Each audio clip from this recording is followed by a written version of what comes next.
But you're frozen in a very delicate. No, please don't go live with me being frozen. I don't respect that. What? But I hear voices in my head that tell me that I should do it, Key. What? Yeah, it's called the shoulder devil. Please listen to the angel here for once. There we go. And with that, Hello and welcome to the AWKWARDCast, where ANY and Keyframe wonder about random drivel. We have a birthday boy here. Yeah, and we today well, with birthday us. boy past his prime. He is known as a birthday boy. He's finally known as an adult. He is known as my personal shoulder devil. He is the Emerald, the Comet. He is back. Hello. Hello. What, our second most appearing guest? Am I at this stage? I believe he is. I mean, it's Ambrose, you, and Wooten that are our most appearing guests. I will take that. That is a good bracket to be. That is a good bracket to be in. Are we sure that he isn't the most appearing one? Well, he's the most appearing guest just as a guest if we don't include him, the Eurocast. Okay, but with the Eurocast, he's like, free! Yes, and then British is still below Emerald. Take that, ninja! Ooh, that's brutal, that's brutal. British is going to appear in the chat, just types British Ninja has left the chat. But speaking, so with all that, Emerald, what's been going on in the life of the person? I'm now officially a boring adult. But Kate, we first need to keep in mind that maybe not everybody knows who he is. So Emerald, please give us a quick run-up. Who are you, what do you do, and why should people care? For some reason, these two people think that... Hang on a second. For some reason, these two people think I'm cool. So they I wouldn't go that far, but please.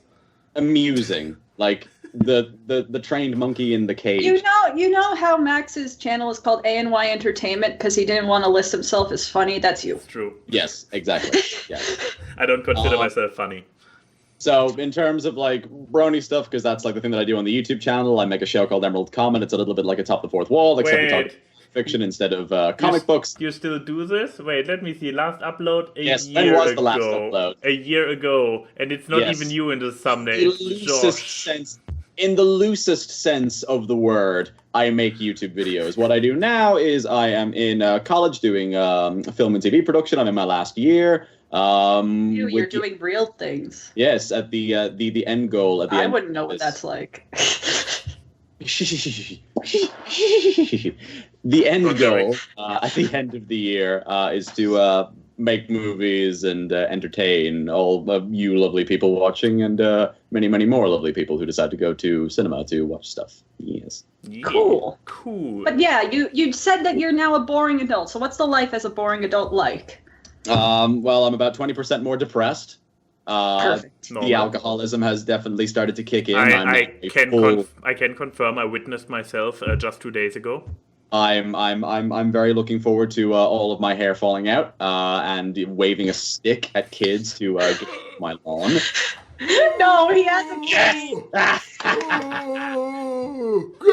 my lawn! I would expect nothing less. Wait, Emerald, how old are you? What? How old are you now? 21. Ha! I'm older than you. I'm not the baby of the podcast. Yay! But we can all be boring adults together. Also, I cannot lift up my arms because I realize I am pulling a max with this shirt right now with spit stains.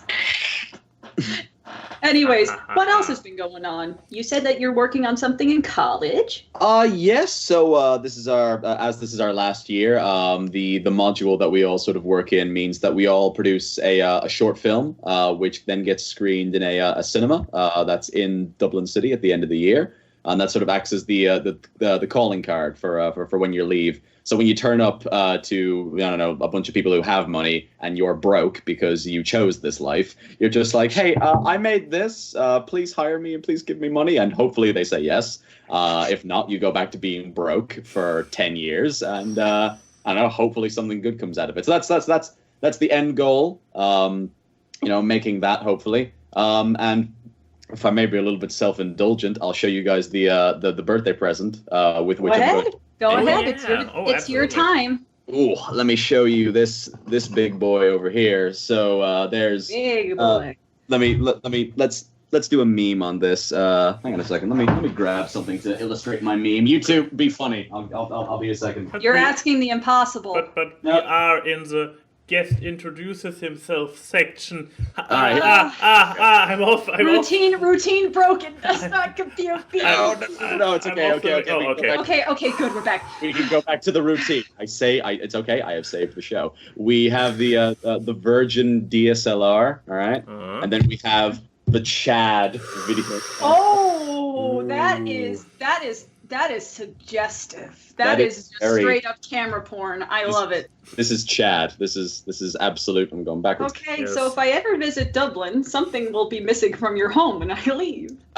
You will then find a horse's head in your bed because I know where you live. I'm Italian. I am used to that happening. Oh, Maria out of control. He gave me a bad review. So my friend for the man, horse's keep head the is bad.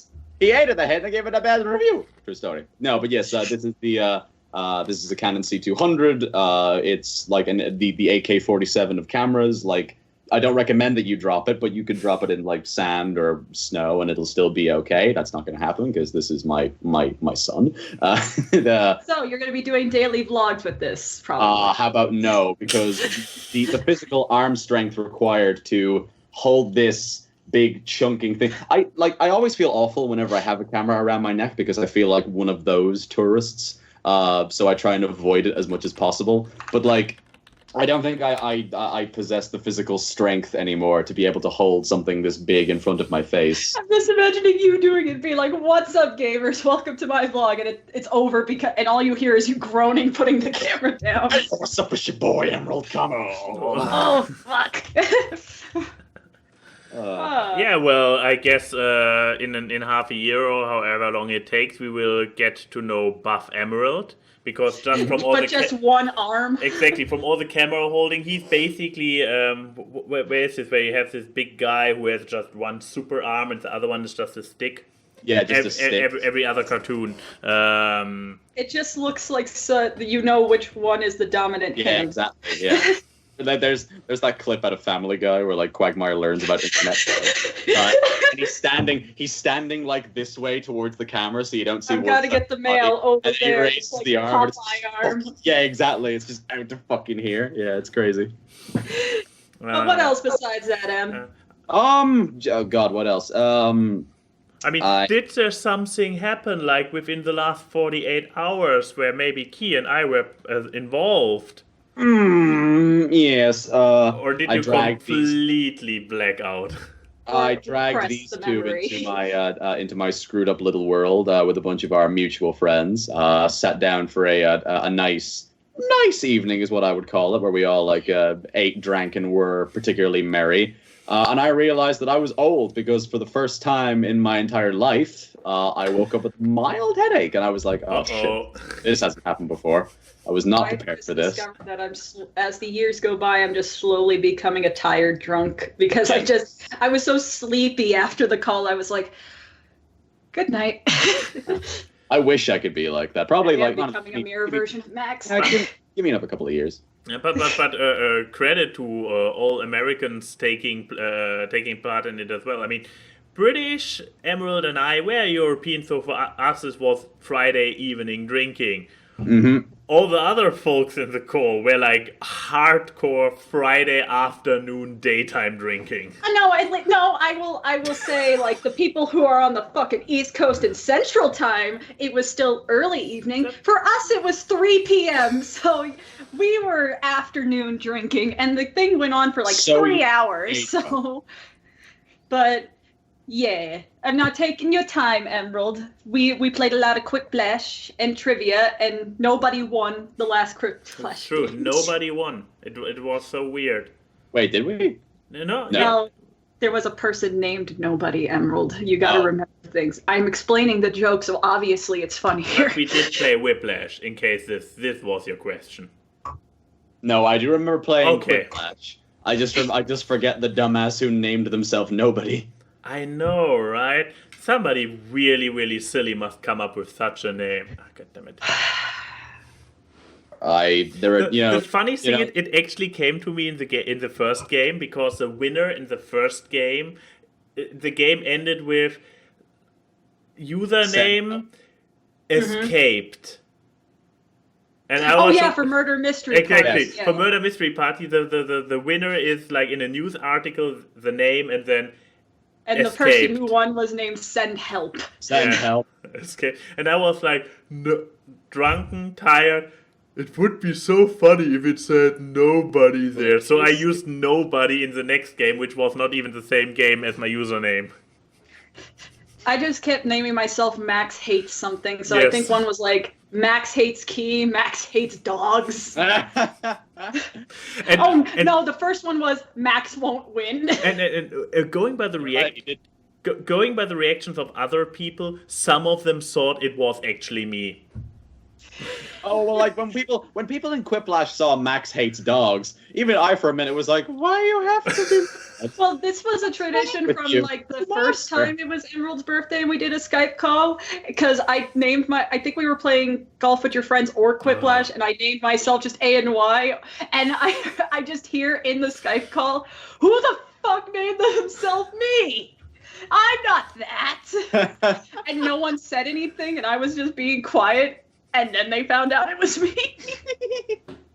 Either way, it was a very jolly, merry time. Exactly. Good evening with good people. What about you, Max? Anything exciting happened in the life of the German man? Okay, we had the birthday thing. Anything Yes. else in the previous week? I did not. Oh, I did a fun thing today. So Yeah. because yesterday the last scheduled episode of Terraria Achievement Hunters aired. So today I was like, okay, shit, I need to sit down, I need to cut a few more episodes, upload them and schedule them. So I took the next 2 sessions, split them into 8 episodes, uploaded them. So the next 2 months are already scheduled for Terraria Achievement Hunters, and I still have 3 more sessions left, and one of those sessions was a double session, and the other one was me playing alone an entire Saturday afternoon. Terraria Achievement Hunters will not finish being uploaded in 2019. That's amazing. Yuri and I were joking the other day during lunch, like when I was like, by the way, Terraria Achievement Hunter, I need to cut a few more episodes. We were joking about that. We can basically pick up and continue playing wherever we left off once it is completely uploaded, because then his daughter will be old enough that he can actually plan like 2 hours in an evening. We thought we were joking. But no. At In this fact, rate- we were quite true.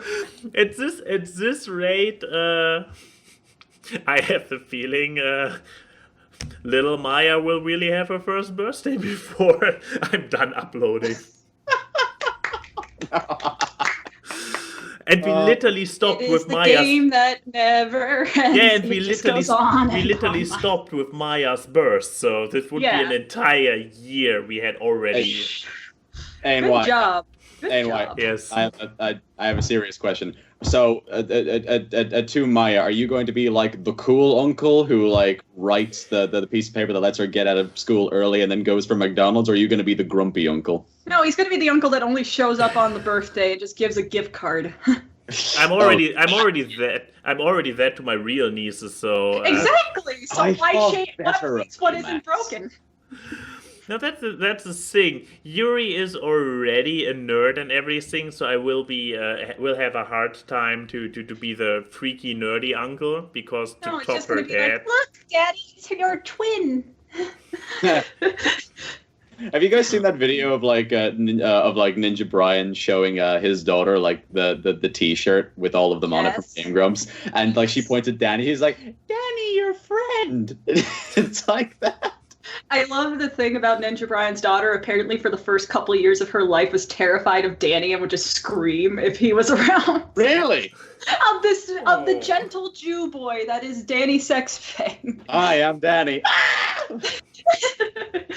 But was there anything else besides realizing the inevitability? I Because don't I think have a so. story for this Oh week. boy, please go. Then I will not block. I will take the imaginary This talking story ball. involves you bastard. What did I do this Does it time? involve me? I like that that's yours. This is a story about betrayal, of abuse. It's okay. It's I open space. You bought can talk something about for it. The game currently is, let's see when my face goes from trying to figure it out to, oh god damn it, I know it. Okay, but so far I'm still in like... We were playing Heroes of the Storm one day. It was a nice time. Jolly, merry. And I went to get some water. And I stated about the invulnerability of one of my greatest purchases that I bought at the Cartoon Network store at MomoCon this year. And then, British Ninja, my friend, someone I thought who could trust, demeaned my maturity by saying this is a sippy cup. Wait, let me get up the picture. You keep talking. I put the picture in the chat. Oh, yes, exactly. This picture. This is called an insulated tumbler. It's a travel cup, for when you're driving and you can't have your drink exposed, because if you hit a pothole or something, your Coke is gonna... Okay, so Sprite is now on my wall. You are a fool. You are okay, my example has just been made. You need a lid. So I bought it at the Cartoon Network store. You need a lid. I bought it at the Cartoon Network store, and it's been very useful. And I drink a lot of things out of it, including alcohol. Which, speaking of which, I discovered an amazing drink at Emerald's Party, which is Sprite mixed with Midori, and it tastes like a Ramanad, which is like melon soda, and it's great. But anyways, I put up a pic because ANY was like, wait, she drinks out of a sippy cup, and I took a picture on Twitter and said, this is the peak of adulthood, because I paid money for this as a tax-paying adult. And then all my friends, Kichi, ANY, Wooten, my Wooten, all said that I drink it from a sippy cup. And then Lux made this.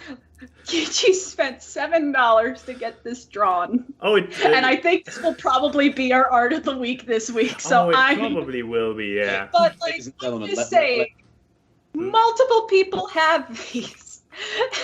And I ordered a Doctor Who one the same day because I didn't think that people would make fun of me. What a very immature... Have you been around us?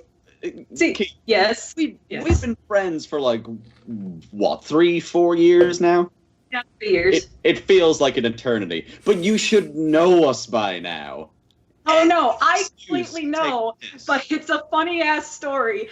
And now whenever I'm and the thing was, the height of this was that I was walking into the kitchen after all this Twitter stuff to refill my cup with water. And I just hear Brent mumble in the living room, oh, she's refilling her sippy cup. And I just slammed the glass down. I was like, you're not allowed. Max is allowed. You're not. Oh, God. So, yeah, this is my existence now. And I'm just going to say, fuck you guys. I'm a self-made businesswoman with an IMDb page. I can drink out of whatever the fuck I want. Oh, you too? Yes. High five. Yeet. You better deal with it. Yeah. But anyways, I did have a few more stories besides that. Do they involve roasting else? And also just saying, the day after was just another day of nettling Keyframe, because I actually went out for a walk and did some rock climbing and climbed on top of a rock climbing thing, took a picture, and now everyone's saying that I photoshopped the picture because someone retweeted it saying photoshopped, and then Yuri said deep faked, and everyone's just like, it's all fake, it's a green screen. Isn't it fake news? Isn't it great that Yuri is back on Twitter? I love it.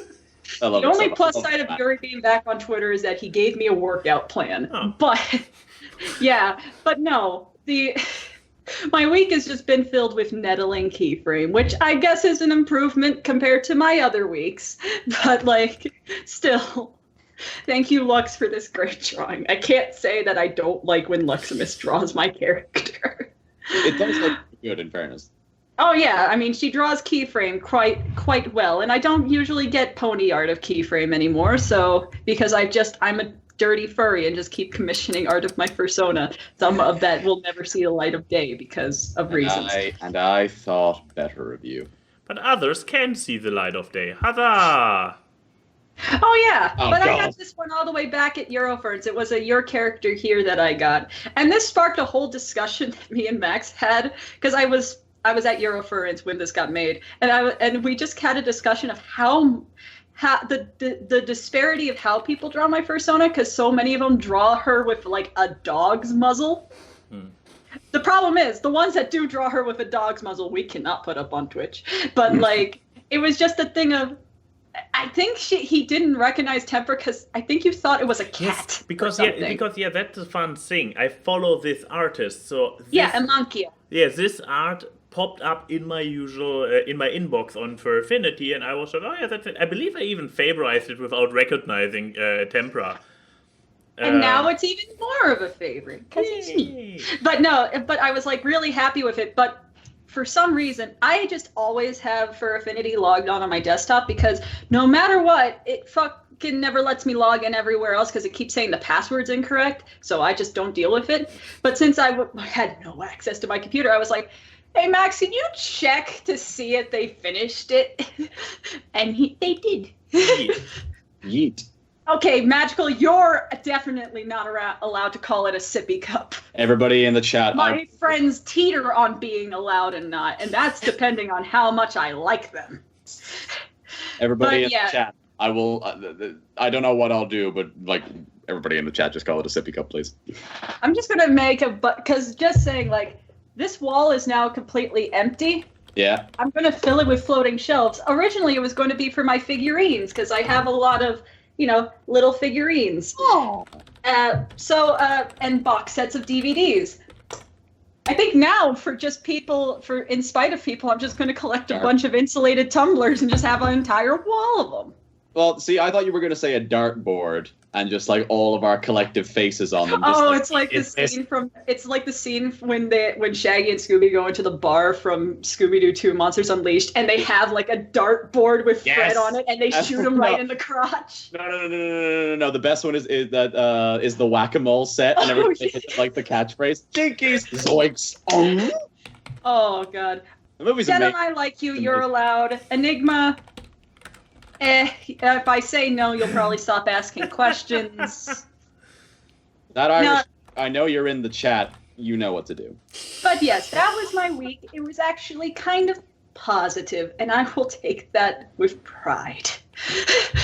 But yes, so I guess should I go to my media or blah, blah, blah, blah, blah. Whatever you want to do. And my media is actually relatively short this week. So let's go to your media. Well, I can say it really fast. So thanks to my friends Chris and Sean and stuff, you may have seen them from the Dumpster Fire cast. I found this stand-up comedian. They also have been regular guests, but also the Dumpster Fire cast. I found this comedian called Randy Feltface. And he's an Australian stand-up comedian who's only a puppet. You never see his puppeteer. And can I just say how much he stays in character as the puppet is amazing? Because you could see he mans both arms. He's fully articulate with moving his body, and you never see the puppeteer. He doesn't fumble up. And he cusses like a sailor, as an Australian should.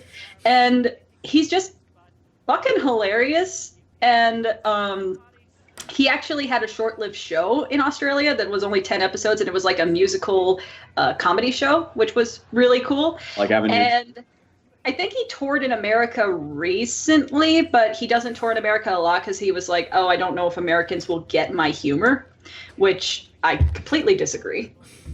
But he basically insults the audience, insults politics, insults all this stuff, but it's really witty and he has good timing. And I just respect it because the fact he's a puppet and he fully acknowledges he's a weird purple thing. Because in this stand-up bit, he's like, I can't really see you guys because, well... those eyes aren't real. Yeah, this particular bit, he's making fun of Sydney, Australia. And he's like, such wonderful things like the bridge, the opera house, McDonald's home delivery. Oh, no. Take a look at all of you fuckers. Wait. Is this his puppeteer visible? Oh, No, no. it's just a piano player. Oh, okay. Because okay. yeah, he also does music stuff. So think like Tim Minchin, who I also talked about on the cast, who did like musical comedy. And I really like, if you like Avenue Q, you'll like this. I can say that it gives me a vibe of a mix of Bo Burnham, Avenue Q, and Tim.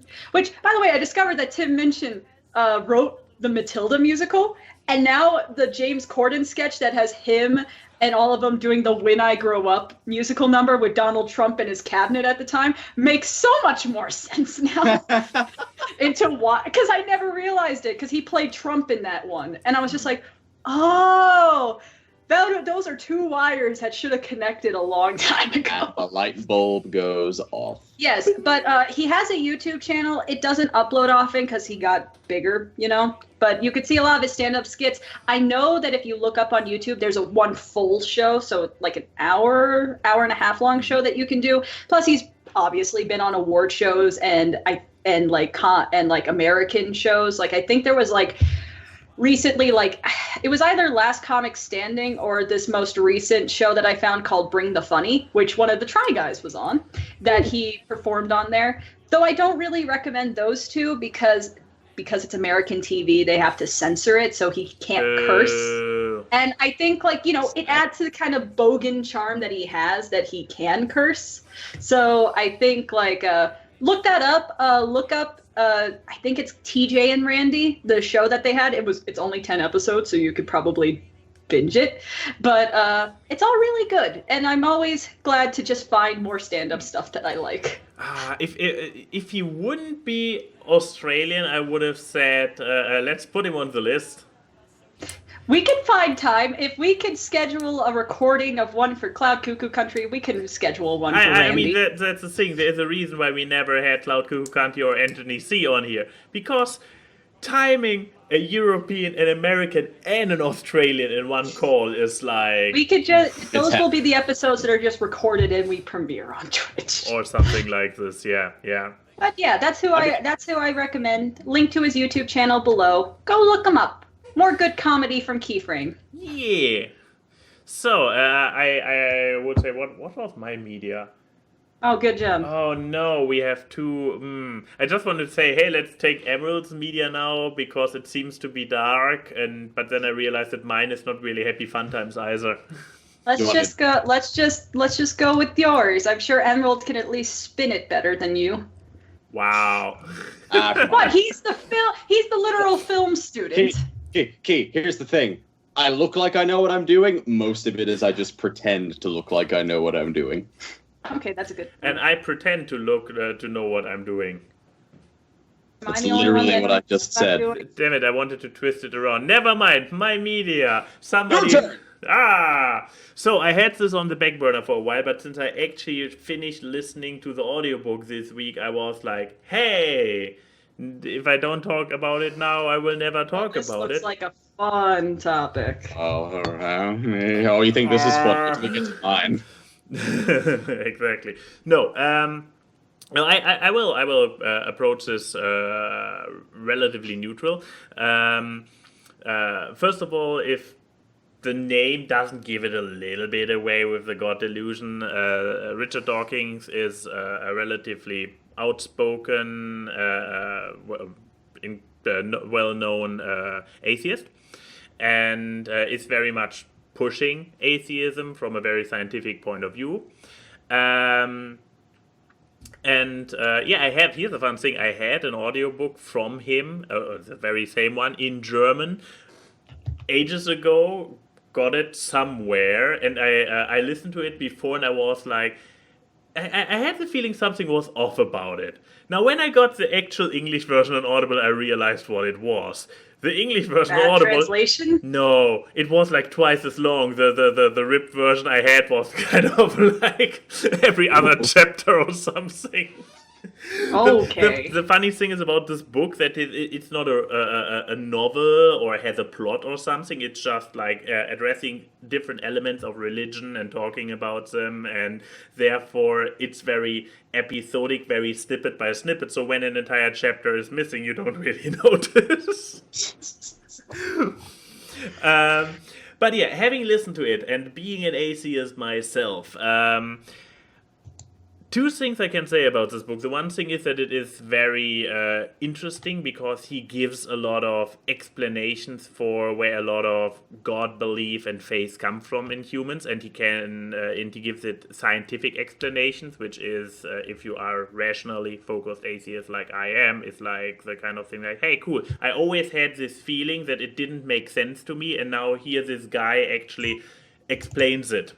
So confirmation bias the book. However, no, and I would say, joke about confirmation bias aside, I would say that he actually makes very good points and brings a lot of science into it. And if you are like torn between science and religion, this might be a truly impactful lecture for you. However, there's a very big but about this audiobook that even me, as a convinced atheist, set me off. Richard Dawkins is a full of himself asshole. Like, I thought that would make you relate to him more. No. That's the problem is because he has this kind of explainy attitude. Like, he comes in, he takes the concept, and he has a very strong message. He has a lot stronger message than me when it comes to religion. I am more like the let and let live, and I see religion kind of critical. He is like all out, like, religion, evil, children being raised religious is child abuse, this kind of mentality. Yeah, okay. Exactly. Yeah. However, this more radical attitude aside, the problem is this entire book is like extremely condescending. He uses like very the language he uses when he describes something is very marking. He uses a lot of markery, and it's not just that he comes from the point of view like he is completely convinced and talks out of conviction. He also talks down on people, or on religious people and views and whatnot. And this is something where I'm like, I would love to have basically the content of this book, to give it to religious people and be like, okay, listen to this, give it an honest listen, and see if and how this affects your change. However, when the asshole, because it's also read by himself and his wife, I don't know, she has a different last name, so it might be his wife without a changed last name or whatever. I cannot recommend this book because I'm like, yeah, great job. Give the person you wanna scientifically educate about religion. Give him a book. It really sounds like this would activate someone's fight or flight response. Exactly. And it would be like he's completely antagonizing religious people. This is not a good book to convince anybody about the flaws in religion. It's really like, and I mean, in all fairness, he says this himself in his book. He says like, yeah, I don't write those books not convince, convert religious people to atheism. Mm-hmm. He doesn't write it for religious people to convince them. I'm not entirely sure for whom he writes it, and probably other atheists. That's the thing with his attitude. It sounds kind of like he's making a jerk-off circle to people who are like-minded to him. Yeah, and more or less. I mean, like we joke about the whole confirmation bias thing, but when you say it like that, it's like, it's all about how you present yourself, because it's like. Because, okay, just to state to the audience, I am not a religious person myself. The closest thing I have is that I do believe there's an afterlife, because how the fuck are we supposed to know if there's not one? You know? Because I strictly do not follow organized religion, because that is just a bunch of corruption and using people's faith to get the stuff that they want under the guise of faith. Usually money. Exactly. Usually money. What's the English word for Ablassbriefe? The mid-ages where priests literally sold off time off in purgatory to people.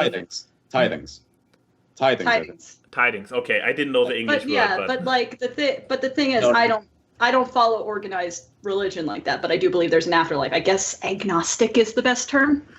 But like, I don't know, because it's the thing of, I can't deny that doesn't exist, because there's no way to really tell, and the accounts of it, of someone being like, I've seen the pearly gates or not, is 50-50, you know?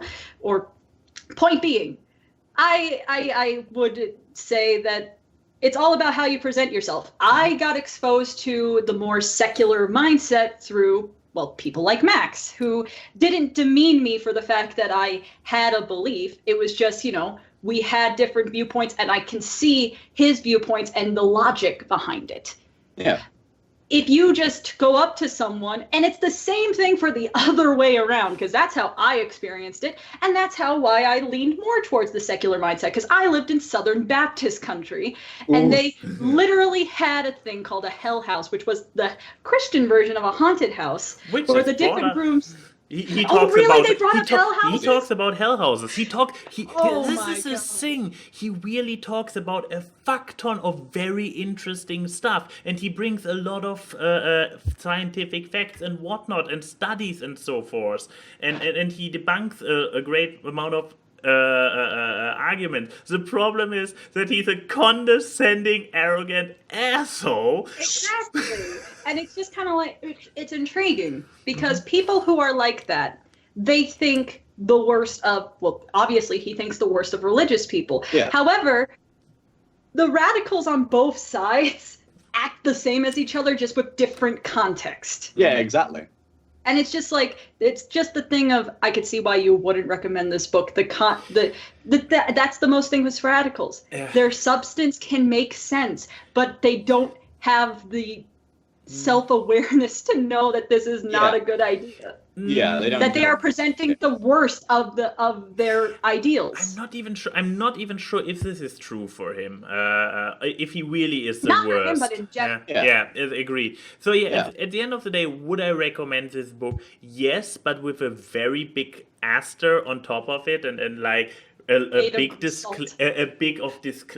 disclaimer. Exactly. I would anybody who already is leaning towards atheism and kind of wants to get a little bit of brain fodder for it, I would recommend it. I would recommend it people who are wondering. I even would kind of ask religious people intentionally to listen to it with the thing that I'm like, I see that he is very condescending and rude towards religious people because he has developed this attitude like, I am smarter than them, and it shines through even to a way where I am bothered by it. Try to look past that. Exactly. Try to when you listen to it, try to focus more on the interesting concepts he introduced and his occasional whip and notch, which cannot be really called good-natured anymore, ignores them. Just listen to it, see if it is challenging, maybe it gives you something to think about, and try to ignore his attitude, because oh god, is he an asshole. It's funny that you actually brought an interesting thing to the podcast. I'm sorry, won't happen again. No, more of it, please. It's funny. What were you gonna say, Em? No, it's like, it might be slightly derailing, but it's like sort of along the same vein. But the same reasons that you sort of bring across for like why, when you listen to him talk and just his word choice about why you don't like it, is kind of the same reason why I don't like Ricky Gervais.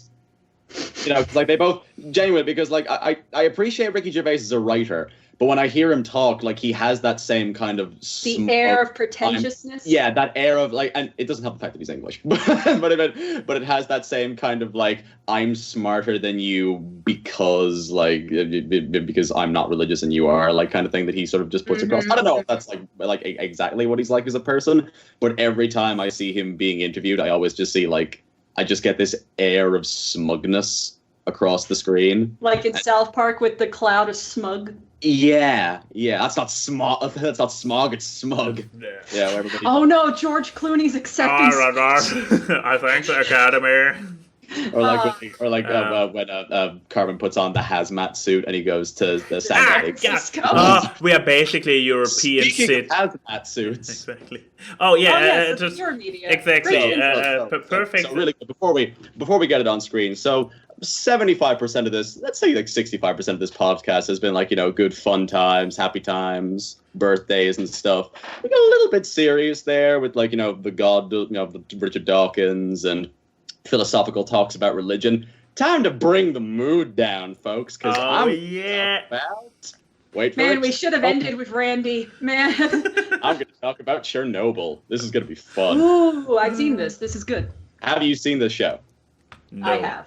Okay, cool. So Let me know when I need to turn on the spoiler thingamajig.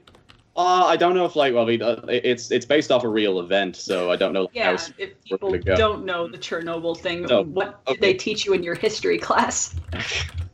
So this is I think HBO were quite smart because I feel like someone knew that the last season of Game of Thrones was going to really piss a lot of people off. So they were like, quick, we got to put something out fast before people unsubscribe. And now they've got his Dark Materials is coming out. But when Game of Thrones ended, Chernobyl picked back up in its place. So this is a 5-part miniseries, which is a dramatized. It's like most of it is what happened, and then parts of it are dramatized. But it's a retelling of the Chernobyl disaster that happened in the then USSR when a nuclear power plant exploded and spread radiation throughout a lot of the surrounding area. And basically every single episode just covers a different aspect of the cleanup. 4 of them are talking about the explosion itself, the firefighters who went in to try and control the blaze, and then the efforts by the main character is basically an expert on nuclear reactors, and they bring him in along with a member of the Russian parliament to basically clean up the disaster, and that all culminates until the last episode, which is a very factual account of how the disaster happened. With one erroneous fact. Yeah. Because they stated that Legazov, it's a Ukrainian name, he died exactly 2 years after the disaster, but he died the day after the 2 years of the disaster. So it's a minimal one, but it's still a fact where it's like, who fact checked this? Yeah, a little bit. Yeah, I mean, there's I kind of forgive it. I mean, this isn't really a spoiler because this is how the show opens. It opens 2 years after the disaster, and you see the main character Valery Legasov basically hang himself after he gives a whole memoir about. He basically gives the thesis of the show before you see anything. But through the cinematography, it tries to say he killed himself at the exact minute of the disaster, and Today, exactly 2 years ago. Yeah, exactly. Yeah, I mean, you can see why someone in his position would be haunted by this kind of thing. But yeah, it's a little bit. But I'll preface before I say anything really glowing about the show because it is absolutely amazing. It is a hard watch. It is amazing. It's beautifully acted. It's beautifully shot. The sound design is incredible. It's scary. They managed to convey the idea that there is no monster, there is no person, there is no central antagonist. It's just this thing that is in the air. And it goes through absolutely everything. It goes through metal, it goes through concrete, it goes through people's bodies. And even though you can't see it, it's going to kill you. And they managed to make that whole concept completely terrifying. But it is a hard sit, man. One episode in, I was like, Jesus Christ! You're reaching for the whiskey. Wait, Jesus Christ was in Chernobyl? No. But I mean, and the big thing is, like you said, how it's such a looming thing. The most terrifying aspect about it is that it's very real. Yeah, because this is what happened, and the fact that I forgot if I watched this a while ago. The fact it shows very explicitly they're not very good with the cleanup. I mean, no, it's obvious. It's obvious because you can't even go to the Chernobyl area here, 40 years later. But basically, there's a whole thing that he says in the trailer for the show that we were showing there, where the uranium that's there, he describes it like a bullet, and he says that because there's so much of these atoms, these atomic atoms that are flying around the area, that some parts of that area won't be habitable or safe for 50,000 years. And this is for me, the whole fridge horror kind of aspect about this show is that this was only 40 years ago, pushing 40, 35, 40 years ago. This really happened. And like you're watching it sort of like through like the lens of it being dramatized, and then only afterwards you're sort of like, oh god, like those people really died. They didn't really go too far off, because the really factual ending is not that much different than the dramatization. Yeah, absolutely. And the thing is, the whole fear is it can happen again because the rise of nuclear power has gone up since the 80s. We have nuclear power plants everywhere. Yeah. You know, and the glowing parts about it. Yeah, the glowing parts about it. I will say that from a filmmaking standpoint, it's wonderfully acted. It's Jared Harris, who was was like a proper working actor, been in like a whole ton of just like different a lot of English films and stuff like that. He's one of those actors where he could be in a project that's like okay, but his presence elevates it to being like pretty good. I only realized this the other day when I was doing a bit of research into the cast, that for those of you who have watched the Robert Downey Jr. Sherlock Holmes movies, he's Moriarty. There's Stellan Skarsgård, who, for those of you familiar with the MCU, he's the scientist in Thor. Just a bunch of really, yeah. Shut the fuck up, Leo. Yeah, I feel so too. What about the glowing reviews? People died. People are dead. I would say, but the most actually intriguing thing that I found out about the whole thing, or that I loved about all of it, is its sound design. From a purely, because again, like I said, you can't really use too much cinematography to show the monster because there isn't one. So after doing a bit of research, I found an interview with the sound recordist who basically said that she went to a real nuclear power plant that was in Lithuania and just recorded the sounds that she heard around the whole area. So all the drone, like the droning noises, the sounds of the buildup, the weird kind of just like kind of things that play throughout the entire show. It's all just recordings from a real power plant and just listening to what it does. And it is so good at building dread. Like, we know from the perspective of hindsight that like the worst part for me, like watching the first episode, because it basically shows you after the disaster, like the immediate few hours after the disaster happens, and a bunch of firefighters get a call to go in and put out the blaze. They have no idea what they're dealing with, and like just that little drone that plays when you see the trucks beginning to pull in just creates that feeling of they have no idea what they're getting into. Like, they're all screwed. Makeup is absolutely incredible. I think episode 3 is probably like the highest point where. What? Like the goriest, where you see the most of the physical ramifications. Yeah, because that's the point where it really shows how physically affected the people who were there really get. And if you can get through episode 3, you should be fine. Episode 3 is a bit more harder if you're attached to animals, but I'll let that sit. Oh, don't remind me. Don't fucking remind me. All around me are familiar faces. But no, for as much as I'm saying that it's it's unpleasant, it's upsetting, it's probably one of the best pieces of television to have been made in the last 10 years. Everything about it is like a perfect storm of just great, just filmmaking in general. It's between the cast, between the cinematography and the sound design, it's well edited. The message that it presents, which is still very relevant to just today, and especially with stuff going on in America at the moment, and the whole thesis that it basically presents is when the higher ups start lying to the people under them, people get hurt. And this is a whole just thesis about how it was the height of the Cold War, and the Russians were trying to be no, we're tough, we can handle this, and meanwhile behind the scenes they're like, we have no fuck clue what we're doing. If you might need a bit of a strong constitution to get through it, but with all of that said, I think that it is a show that if you're interested in filmmaking, or if you just like good TV, you should go out of your way to try and watch it. It's 5 episodes, they're all an hour each.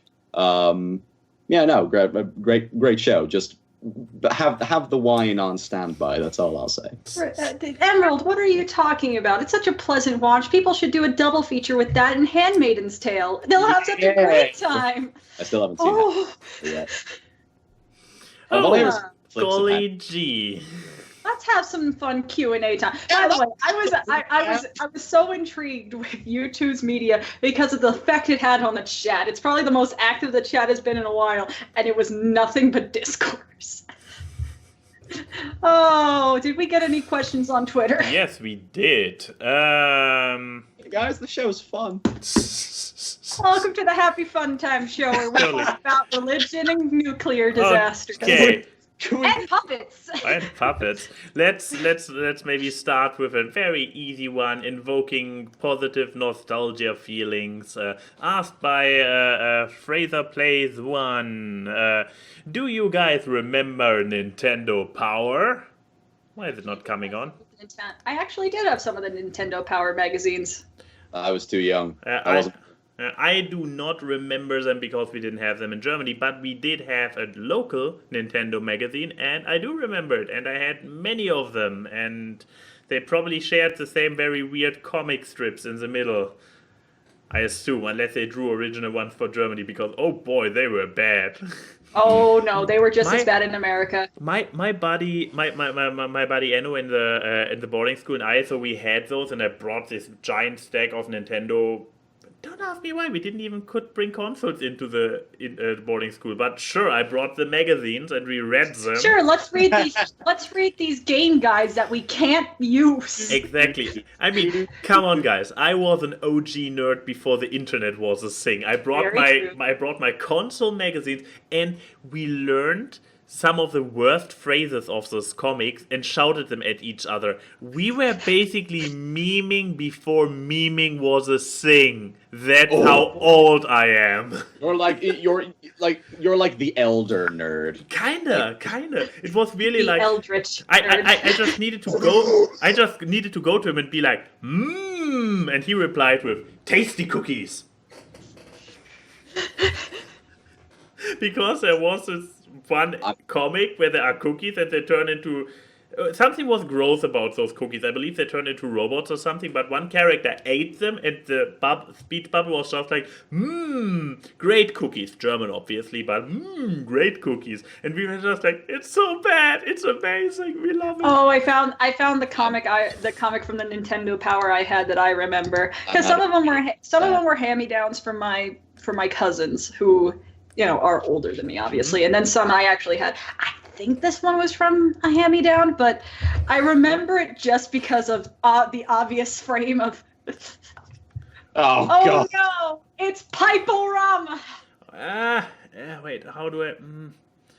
I guess I can show it like this for a second. Yikes! It's just the no. the pipe. He looks like something out of JoJo. Yeah. I always loved the Mario comics, but like the Pipe-O-Rama one was the one that stuck with me, because like how you shouted out yours, I would shout out mine. But the thing is, I had no friends. So you could just yell it in public. Well, like I would yell it before I did like something extreme, like if I was at like the jungle gym at my school or something, before I like yeeted myself off, I would say Pipe-O-Rama, because we would all yell things because we were children. So, but I mean, I did have one friend, my friend Brittany, my next door neighbor, but the thing is, she was the girly girl to my tomboy, so she didn't understand any video game anything. So she was your Lauren before you had Lauren?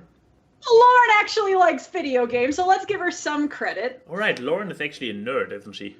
Yeah. She's a geeky girly girl. But but the thing is, Brittany was the one who had the Barbie playsets while I had the Transformers, so that kind of thing. But the thing is, she did read some of these, and she was just like, these are weird. Yes. They're scary. Like, she thought that some of these faces were creepy, and so I would just keep them open on the pages and scare her with them when she walked through the door. Jeez, what is wrong with you? Oh, that's what friends do, I think. But yes, I know Nintendo Power and Emerald's too much of a millennium. So much. But this was a Twitter question. Okay, let me get to Discord. Yay. Let's see. Let's get one from Leo. The three of you must go into a battle against a zombie horde. You can only choose melee weaponry. What do you choose? Claw. A claw? Claws. There's a story behind it. The story, I believe, starts actually with Secret of Mana or Seiken Densetsu or whatever the original Seiken Densetsu 3, whatever the original name. Wait, I can put it on. Secret of Mana Girl. It's important to say girl because there is this. God damn it, she doesn't. Oh no, it was not the girl. Damn it, Why don't you just look up Secret of Mana Claws? That, I guess, would work too. That didn't work. Anyways, there is one of the weapons, I believe actually the kobold girl or whatever, troll girl or whatever she is in English, brings with her, is, just a set of claws. Like, basically like Wolverine claws, but they are not actually inside and pierce through the skin every time. No, it's just a... Reason you wanted that as your Gem Sona's weapon? Yes, I have an age-old weird affinity for claws as a weapon. Like we wear them basically as a glove, and you have those claws going out of it. Very, very explanatory. So basically, to go complete kindergarten, you have them like this. No, and yes, you are correct. So it is very kindergarten. Claws, like out, like between your fingers. Wait, let me see. It just sounds like an advanced version of brass knuckles. Weapon. More or less, like you're getting close to a zombie anyway, so you're just like. Okay, children. Oh, I still get a gasm when I see them. All adults. Don't call us children. Look at those babies. Those are claws. I mean, they're cool, but it also involves getting very dangerously close to the It's melee. He explicitly You can never asked put for your hands in melee your weapons. pockets ever again. You can take them off. They are weapons. Oh, in this case, they're really just brass knuckles with extra steps. No, but yeah, from Secret of Mana, I got introduced to this actually very brutal and nasty weapon. If you think about it, how it gets used in combat. I saw the designs in it. I thought they looked very cool. One thing is, I'm wondering, would you actually have the body strength to use these effectively? Probably not. but yeah, then in high school, again in the boarding school, I actually invented an entire fantasy world for a video game. I really was a fucking nerd. And the main... It's okay, I did too. And the character who later became the end boss, it's very complicated. I'm not going into the entire lore, but basically not going into your fanfic land. It was not even fanfic. It was actually original fiction if you think about it, because the characters were all I created an entire video game on paper. I never programmed a single line. However, the protagonist, the main villain, before he became a godlike evil entity, when he was still human, was fighting with claws. Because I thought he was a cool character. And so I gave him claws, because claws are cool. So I don't have the arm strength, I would not know how to use it, I would probably hurt myself, but I still would use claws because I just think they are cool. Chat. The rule of cool, brought to you by Max. Exactly. What about you about guys? you, Emerald? Exactly. Zombie horde. Oh god, zombie hordes. This is really the worst weapon for zombie hordes. Sorry. I was waiting for you to figure it out because you're like this far away from the fucking zombie. I was seeing a loading bar like below his screen of like a quick time event that you just keep pressing A until he has the realization of like, I don't know. It's like the thing from Adventure Time where Jake is going through the dungeon. It's like, pick your weapon, and he's like, I pick sandwich. Oh yeah, choose your dueling weapon. Sandwich. I have my initial thought was a spear because like you'd be far away from the zombie, but that like it'd be a little cumbersome because you have to be like stick one guy and then get away from him and then stick the other guy and then get away from him, and like if you're caught in the middle of a horde, that's a bad time. I have an affinity for just swords. I have one, so I feel like in terms of like speed and like precision. No, Max, you can't change your answer. That would be no. What about a secondary? No. No, you've made your bed. First of all, you can't even pick a secondary because your claws would be a dual-handed weapon. It's very true. So, no. Stay in your corner. You made your bed. You lie in it. But I just remembered, but Keyframe, maybe you give my answer, then I can gush with you together over the same answer. Probably not not your answer.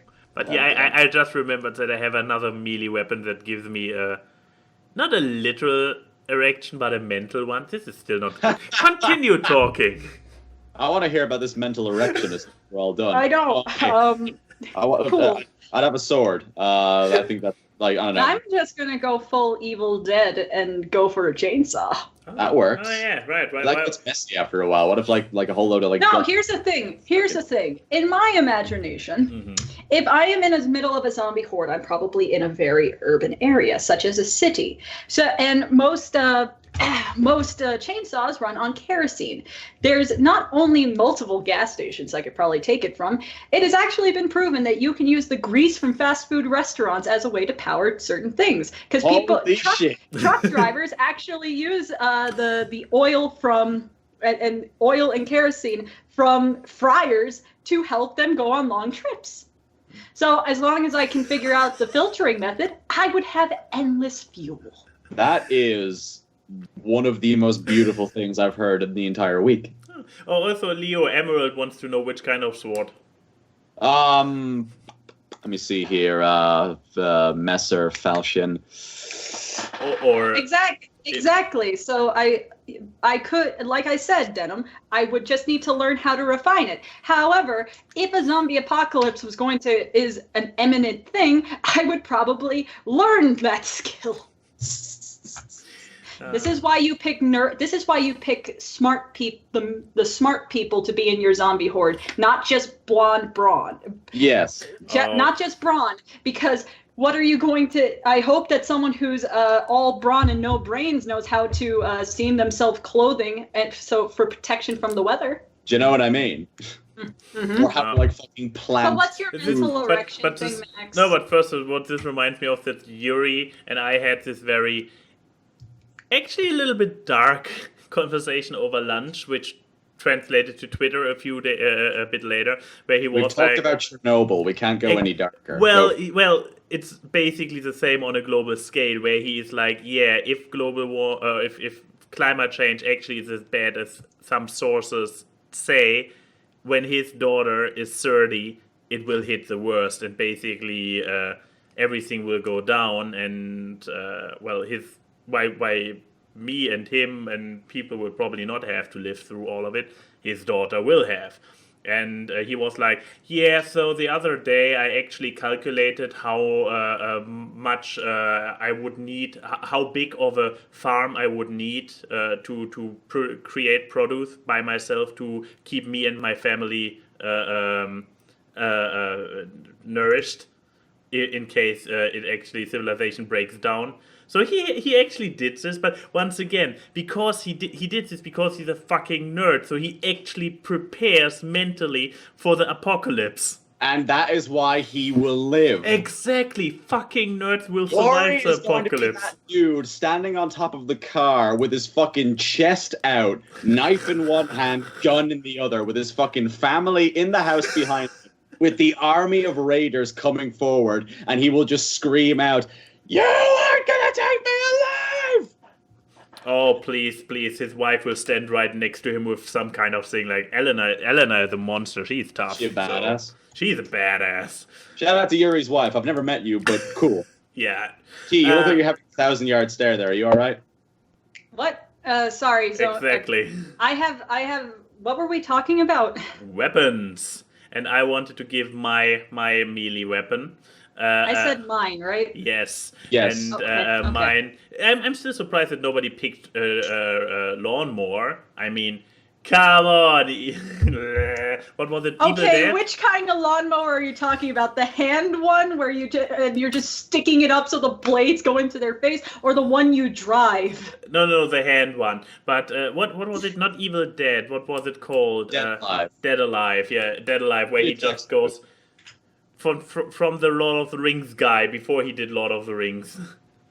Nevertheless, no, my mental boner weapon, which I just remembered, scythe.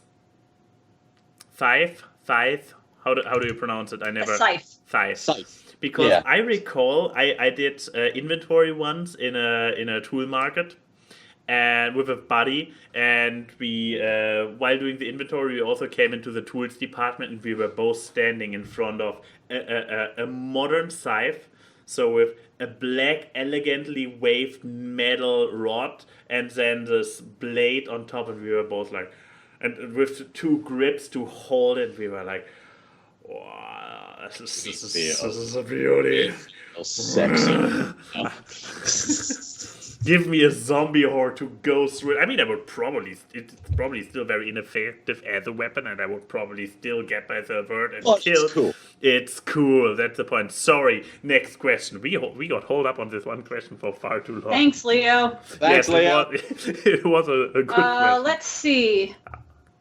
I have to scroll up a bit more because I put the Happy Sunday thing in the AWKWARDCast chat. Let's see. Odie actually came up with a lot of good questions. Oh boy. Let's see. Ask Awkward. Remember, kids, roses have thorns. What's the dumbest injury you've gotten while doing a house chore? Yeah, I saw I didn't that. think about this one. Exactly. Yeah. I do have one that I still actually have a lasting impression of. Oh, Really? Let's just say, I can't get fingerprinted on certain fingers anymore. It's not what you think. It wasn't a burn. Oh. I was glue. This was all the way back when I lived in New York, so this is an old injury, but I still have it. It won't show up on camera probably, but if you feel my index finger, you feel that there's just one part of it that is completely smooth. There's no fingerprint on it. And that's because I was cleaning the bathroom mirrors, Windexing them and I would have them. loved if you just burned yourself. No, but in my mom's bathroom, there was a piece of the mirror that was broken off. Yep, we just yep. never got it fixed. And I was cleaning it, and I went in one direction, and I basically serrated the top of my index finger pad. And I didn't exactly... The funniest part is my reaction to it, because I was maybe, 7. I don't know. But I was I was this height when I was 7 years old, so that's why I was allowed to do these cleaning things. You were a foot shorter. No, I was this height. But, I was an early bloomer. But, I walked out of my mom's bathroom. My mom was in the kitchen, I guess cooking lunch or something. I don't quite remember. And I was like, hey, Mom, where's the Band-Aids? Why? My entire hand is covered in blood at this point. And I was like, I did this. And she was like, oh my God, Christy. And how much of your hand is hurt? Oh, only my finger.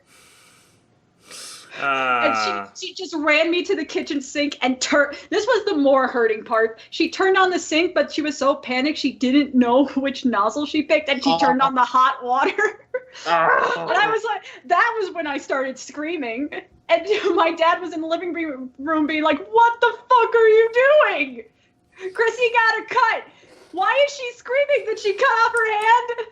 No, I turned on the hot water. Well, turn it off!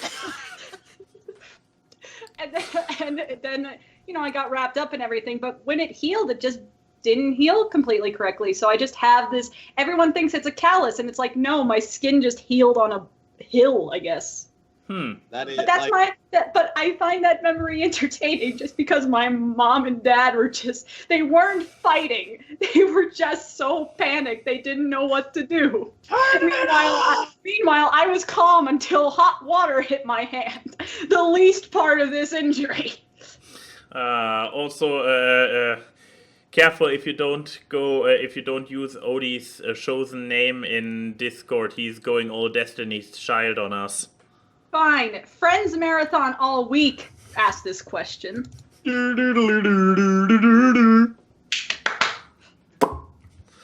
love the fact that he did something for the Friends Marathon thing, and it was just the bongo cats to the amount of the class. But yes, what about you guys? What's an injury you've gotten from doing a house chore? That's the thing, that he limited it to house chores makes it a lot more difficult on my end, because I don't think I have any interesting ones. I could tell. Sorry, go on. No, but I don't have. So if you have one, please go ahead. You see, the thing is, like, I wouldn't necessarily call it an injury. I could tell you an injury that Mama Comet got once, and then an injury, or like, it wasn't really an injury, but like, I was a dumb kid, and I just did something really stupid. So around the back of my house, there's just like a really big septic tank that like, you know, everything from the toilets gets filtered into, and my dad had to like, you know, like clean it out one day. So it's basically like a manhole cover for most of the Americans in the audience that he had to like lift up and like put like a huge pipe down and swirl around to clean out one of the pipes. And my mom was like, Sam, whatever you do, don't touch the pipe. I was 8 years old at the time, and I was like, got it, don't touch the pipe. Guess what an idiot did? He touched the pipe. Touched the pipe. I was there just swirling it around like I'm helping. And I go inside. A couple hours pass. I sit down, I eat dinner, and then I'm like, I'm gonna go to the bathroom. And I go into the bathroom and I immediately start throwing up. So my mom panics. She runs in like, oh my god, the child's dying, because I love my mother dearly. She cannot handle puke. Like every time. All things. Like she has fallen off of horses. My story about her injury was going to be she was cutting potatoes on a mandolin and sliced her whole like this index finger all the way down to the vein. So the cut was really You deep. have no right to cringe Keyframe. Not after the story you just gave us. Yeah, but No, I'm not saying that getting serrated is not something that I cringe at. When the two of you come and visit, in my bathroom there is a tile on the wall that still has dried blood on it that is like 7 years old at this stage, and it's still there from the day That's just a stain at this point. Then she went to go see her best friend the next day, had a bandage on it, peeled off the bandage, and it was still bleeding. So she peels it off as it's just like gets hit in the face. But no, like that was her injury. She was fine. I was the one panicking. So back to me puking. I get sick. She starts freaking out. My dad, being my dad, is like, it's all right. The child's going to be fine. He's just getting sick. Let him sleep in our bed tonight. And I had to like really shakily tell my parents, like, Mom, you know how you told me not to touch the pipe? I touched the pipe, and I felt so bad. I woke up like 3 or 4 times that whole night and just got sick into a base. Oh man, poor mini Emerald. Okay, for Max, so we can have an injury story. I guess a childhood injury. No, I Oh just wait, did you remembered- finally find one? Oh. Yeah, I mean, it's actually not an injury, but it's still an accident, and it's more household bound than most other ones. Which one had you in mind? The golf one again? No, I'm thinking of the pipe in your bathroom. Golf one. What was the golf one? The one he had one that his family hit him with a golf ball, and then there was one with the cricket bat that a kid gave him. But no, now if he's saying just a household accident thing, I'm thinking about the pipe in his bathroom. No, I had another fun one a while back when I was moving rooms within my parents' house. So I was moving out of my childhood room and could get the entire top floor, like the not really an attic. I actually had an attic on top of it. So like a loft. I guess, yeah. But it had multiple rooms and a bathroom and a kitchen and everything, so it was a loft. full-fledged flat. Yeah. So pretty awesome. But yeah, so I was moving my stuff up there, being like, yeah, I can do this. So especially after my sister finally moved out and got her own flat, so I could get it. Yes. I was shitty little 18-year-old at the time. So yeah, I was like, I'm a man. So I started putting up my 3-part wardrobe, like putting them up, and at some point, because some of those walls stood loose until they got carried by the back wall and connected and stuff. So I'm not sure what it was, but eventually all the things I was doing something, all the things came down on me. I'm like just holding them, and I'm like, holding the entire together, and I'm just there. Help! Mom! Help! I'm just standing there, holding it. Yeah, like literally, I was not panicking or anything, but I was literally. I just like the monotone help. Yeah, that's the thing. I was not panicking, and I didn't want my parents to panic, but I really needed help. So I really just shouted like, "Help! Help!" Monotone screaming. Eventually, my parents heard me and came down. We're like, "What's going on?" Like, "Help!" And I mean, This of is course, why we only had one boy. pretty much.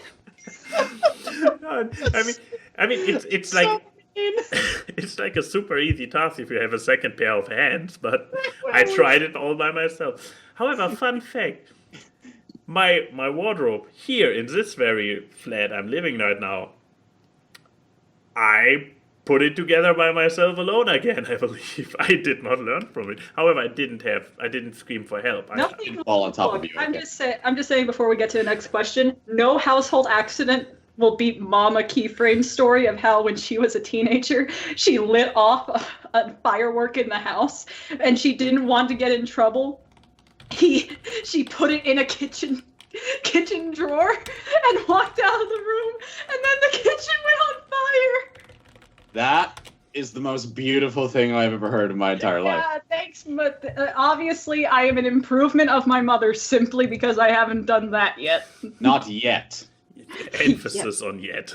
But Yeah. next question. Let's see. Do we have more on Twitter? Yeah, see if we have more on Twits. I'm not sure if this counts. Manga Jack is asking us to tell a joke. I guess that's a question. My existence. Okay, we don't need that joke. No existential jokes. Okay. Let me answer that question with a question. If you get a divorce in Alabama, are you still brother and sister? Hey. I was gonna make a Filthy Frank joke, but that works. Well, that was my joke. All right. I have a bit of a longer joke. Oh boy, here we Okay. go.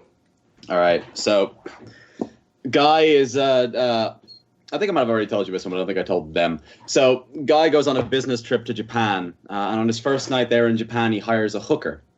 He brings the hooker back to his hotel room, and the entire night that he's with this hooker, she just keeps yelling, "Hoshimota, Hoshimota." And he's no clue what it means, but he's pretty sure he's done a really, really good job. Next day, he goes on a golfing trip with a whole load of his Japanese business partners. They're on the course, he hits the ball, and he scores a hole in one. And all the people are there like, hey, like clapping for him and celebrating and congratulating him in Japanese. And he doesn't really speak a whole lot of Japanese, so he just sort of says the one word that he knows. He says, Hoshimota. And all the Japanese people kind of like look at each other and they kind of laugh a little bit and they walk off. But one guy stays and he walks over to him and he goes, "Sir, excuse me, I'm a little confused about something. What do you mean wrong hole?" I kind of thought. That's a good one. Okay, Max, what about you? Let's see. I don't want to make a too long one, so okay. Nothing will be longer than the one joke you told me that took like 10 minutes to tell. The one with the fridge. Yes, the one with the fridge. No, it's not the one with the fridge. I'm going think we for have it. 10 minutes. So, Los Angeles City, the city of stars. There is a brand new top of the heap bar scene bar opening up in the top of one of the skyscrapers you have that are prominent This is and already awesome. starting good. Oh Yeah? no, right? So bar opens. Everybody who has a name is there. Like you have them all. Movie stars, rock stars, other people with star at the end of the name. And so, of course, you're welcome. Of course, Jason Statham is also there. I updated it. Originally, it was Arnold Schwarzenegger, but this was like 20 years ago. So Jason Statham is there at the bar. This joke aged well. Like, is there already had a few points in. I cannot do Australian accent. Never mind. So he is like hammered. He is like, and next to him is this typical LA hippie, long hair, beard, white clothing, whatever. And You also just described completely, John Lennon, but kinda, yeah. Californian. But yeah, also pretty drunk already. And this guy's like, You Jason Statham. Jason Statham. I still have no idea how to do voices. and you're a pretty big action star. Yeah, I'm the best. I bet I can do something that you cannot do. You looks up this wimp, this stick in the... probably never did anything, like wearing some sandals and whatnot, looking like, I don't know, hobo, basically. I mean, he made it in there, so he can't be complete hobo. Like, I can do everything, you can do better. Sorry. I'm waiting for this punchline. I'm waiting for this punchline. The dude is like, I can go there, open the window, jump out, smack down, come back, take the elevator back up, be back in 10 minutes. Ah! Nah! Guy goes to the window, opens it, jumps out, stands up, goes back in, elevator, bing, up, Jason Statham. Okay. What? Nah, this is a trick, goes to the same window, jumps out, dead. Barkeeper turns to the hippie. God damn it, you are such an asshole when you're drunk, Jesus. Okay. I like it. Okay, you get good points. Oh, next question. That's So, Gunner asks, Pepsi has Pepsi Man, Burger King has Snake King, and now KFC has made a dating sim. What corporate brand would you most like to see in a video game? There have been a few more. I believe Kool-Aid Man also had a fun game Nintendo on game or Atari. something. Yeah. Oh, So, okay, but which brand mascot would I like to see in a video game? I mean, Does Well, it has to be a count mascot. as a It can't be brand? like a brand, can it? Yeah, I guess. Does YouTube count as a brand? Yes. Because They're a company. They're a it company. needs They to be can- a they- run, it needs to be a running gun where he shoots demonetization symbols at people. See, I was gonna say Mountain Dew, where it's a first-person shooter and you're fighting toxic slime monsters. No, you just absorb them into your body to become the ultimate Mountain Dew.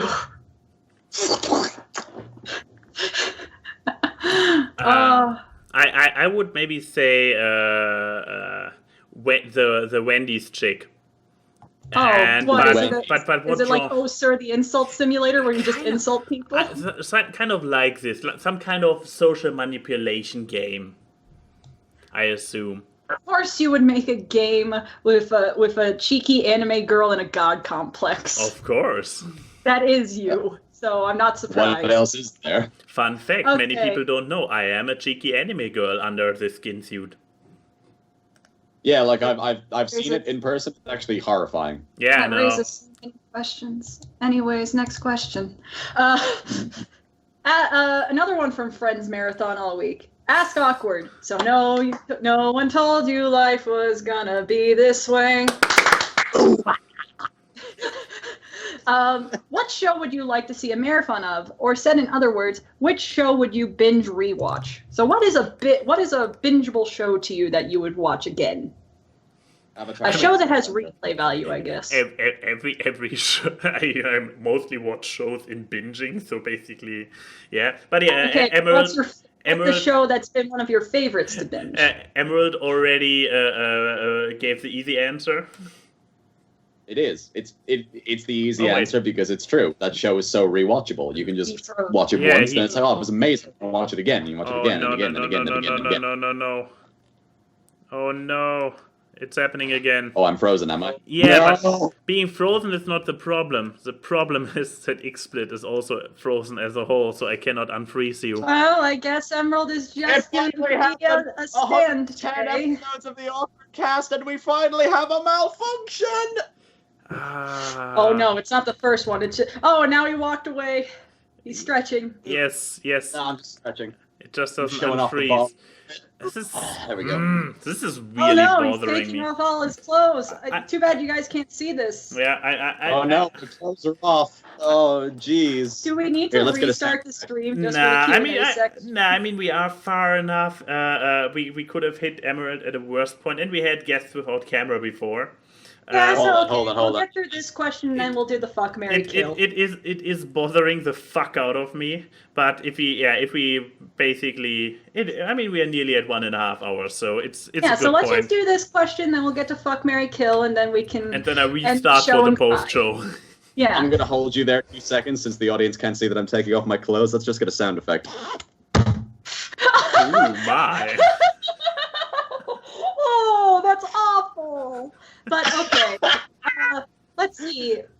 You know what I say is a show that is the best with binging? Specifically the first season of Final Space. Because Final Space is. I mean, Final Space is great. I actually kind of like this weekly gap with watching Final Space Season 2 because me and Max watch the new episodes every Monday.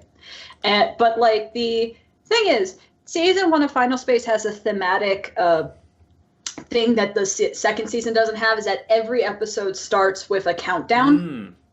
And I think, because we binge-watched the first season of Final Space, and having the countdown in succession with each other kind of just added to the pain of it, which I feel like you get a little reprieve from the pain if you watched it with a weekly base.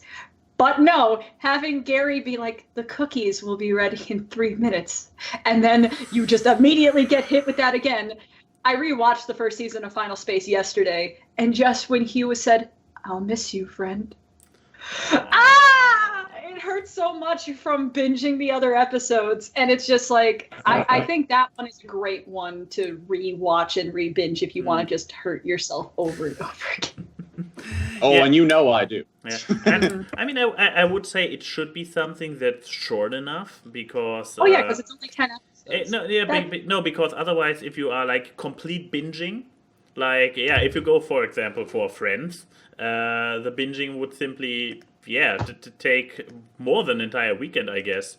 Oh, great, I broke it even more. Now I cannot even return to XSplit since I tapped away. Someone actually did a mathematical equation of how long it would take to watch everything from the Scooby-Doo franchise. Mm-hmm. It would take 140 days. See?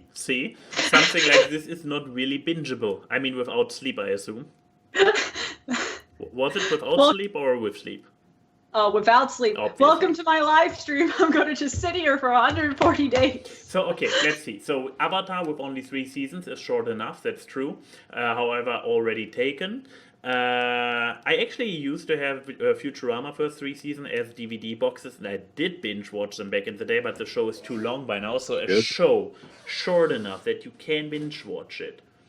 I think a lot of Netflix series fall under that distinction. Oh, Voltron not anymore. Yeah. They kept going okay, I'm not until thinking about Voltron. No, but I would also say that BoJack is too long by now. I guess Big Mouth still works because only 2 seasons so far, and they make. Then again, I'm not sure if the self-referential humor that they are like, you are binging this, right?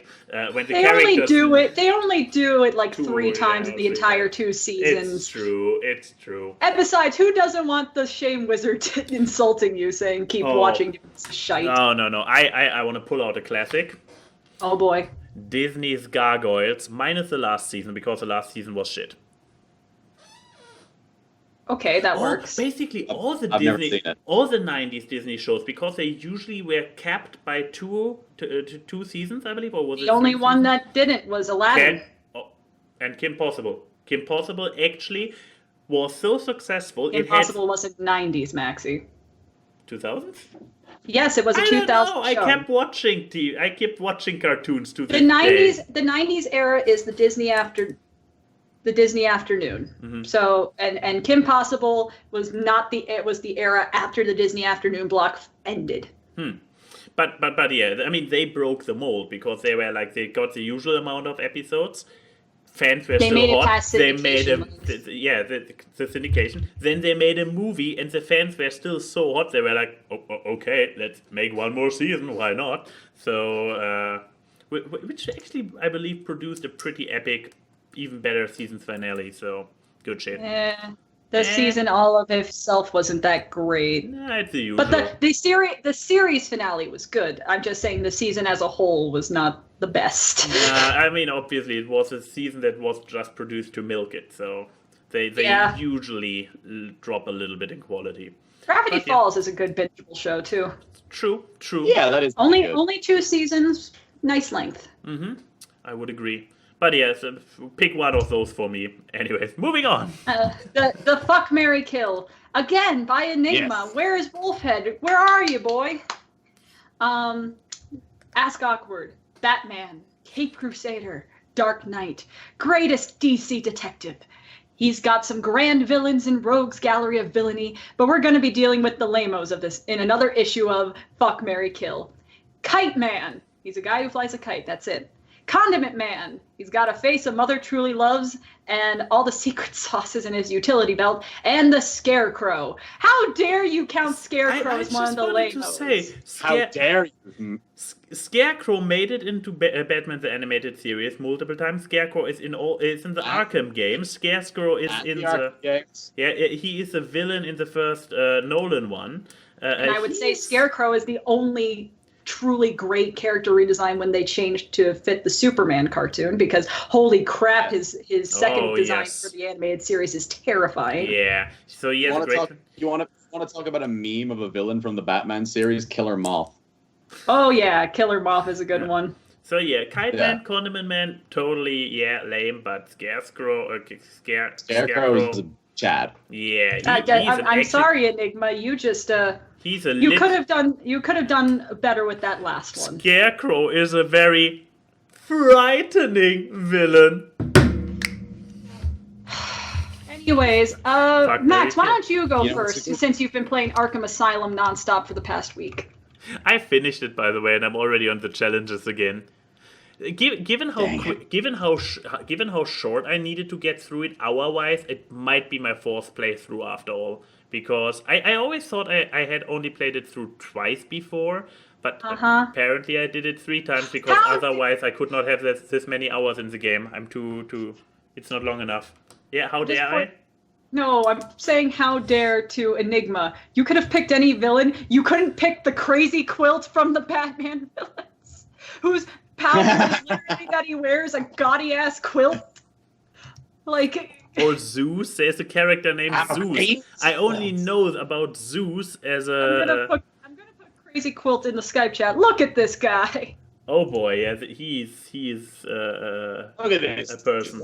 I cannot show it anymore. Sorry, chat, because I'll put it in the Twitch chat. XSplit broke. But yeah, so okay, fuck, marry, kill those 3. Why we just talked about how Scarecrow is actually everything but a C-grade villain, I would still say kill him, because yeah, he is the only one among those 3 who is actually fucking competent and fucking scary, and I don't want to be married to this or have to have the fright of my life while fucking. Then again, his drugs might give an interesting experience, but no, thank you. I will kill him because he is an actual competent and fucking scary villain. So then, do you want to be scared out of your mind while you're having sex? I don't know. Maybe somebody does. I don't, and that's why I'm killing him. Because this leaves then the obvious other choices. Condiment Man, I obviously will marry because hello, you have always a condiments at hand. Obvious. You're worse than the gold digging answers because you treat your people like a utility. Shit, I did it again, didn't I? Yes, you are no better than me. In all fairness, nobody, literally nobody, probably not even the creators, can remember the character traits of Kite Man and Condiment Man. To be completely honest, I basically know Kite Man. Besides knowing that DC stuff is mostly because I hate everything because he has Aquaman and Kite Man in his videos. Well, and Kite Man, I mean, seems like a fuckable dude, I guess. I mean, at least I get not scared. I don't need to get covered in ketchup, so he seems like a dude, and maybe you get some interesting new stuff with where his kite can be used or so. I just imagine him flying down to do the fucking, like the ultimate thrust of the wind momentum. This sounds painful. Nevertheless, next one answer, please. Hey, what about Frozen Boy? Frozen Boy is going to say kill Scarecrow because no thank you to either of the other 2 options.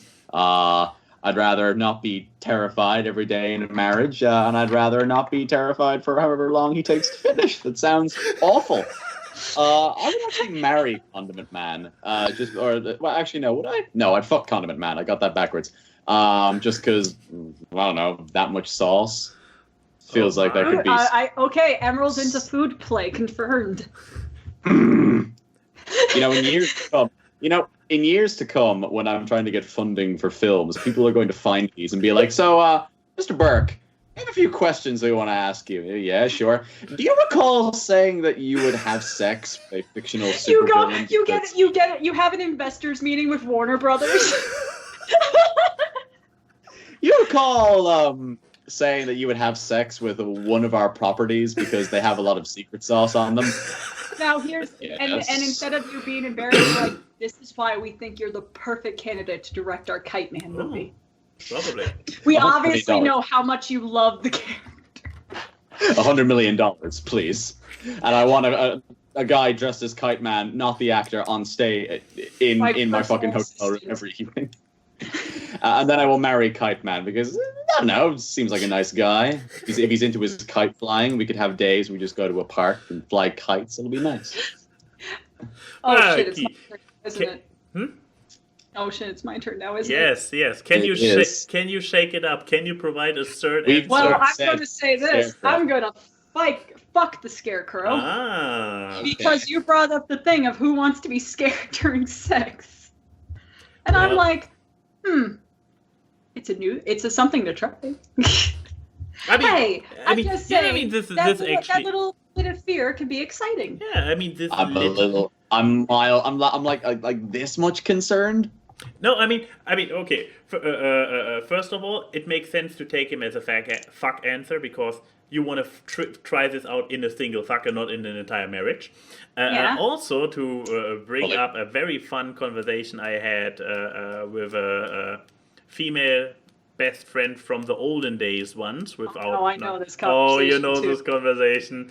I know what's coming. Please tell me. So you have to take out some of this context. I will. I don't know how we got there context-wise in detail, and I will skip over it. But the gist that stays in mind is that she gave me this beautiful statement that, yeah, most women have rape fantasies. I'm not saying that's the specific reason why for the Scarecrow. I have words with you later after this. No, that's a big oof. But no, what I was going to say, which is even more incriminating on myself. If you look at my favorites on Fur Affinity and see the fact that the redesign of Scarecrow has ropes in his character design, it makes so much more sense. I don't like your response to that, Bex. So we know now who you are going to fuck. What about your your marriage life, and who are you going to kill? Whatever that. Who are we gonna marry? Okay, you know what? I'm gonna marry Kite Man. A lot of the reasons Emerald stated is actually quite nice. This is actually not one of my gold digging answers, because we all know that Kite Man is not rolling in the dough. But, like, I think that he would be nice. He seems like a crafty guy. I mean, he makes kites. So I could imagine us having a good partnership. He would design the kites. I could probably make designs on them, and it would be nice. Maybe I would revert him from villainy. Or I would become a villainess with him and be, like, the kite mistress or something like that. And that sounds like fun. The kiteress. The kiteress. Because, think about this. Put it all aside, he's the only one that can kind of fly, and flying sounds like fun. That does sound dope. And then I would kill Condiment Man because, well, you know, I know that you brought up the secret sauces and that excitement and how the utility of condiments, but let's think about the truest evil of all that makes Condiment Man one of the most evil villains in the DCU. Diabetes? Exactly. Do you know how much sodium and empty calories are in those condiments? He is just filling you to the point that you have the slowest, most painful death of all with obesity and diabetes and then eventually kidney failure. And you know what is the beautiful thing about this? Now everybody watching this show, the next time when they go to McDonald's and they get asked at the counter, what kind of condiments would you like? They will feel very... awkward. Thank you. A and Y and Key say hi to the people in the chat. The memes are seen on this live stream as they talk about random grabs. Time for awkward guests.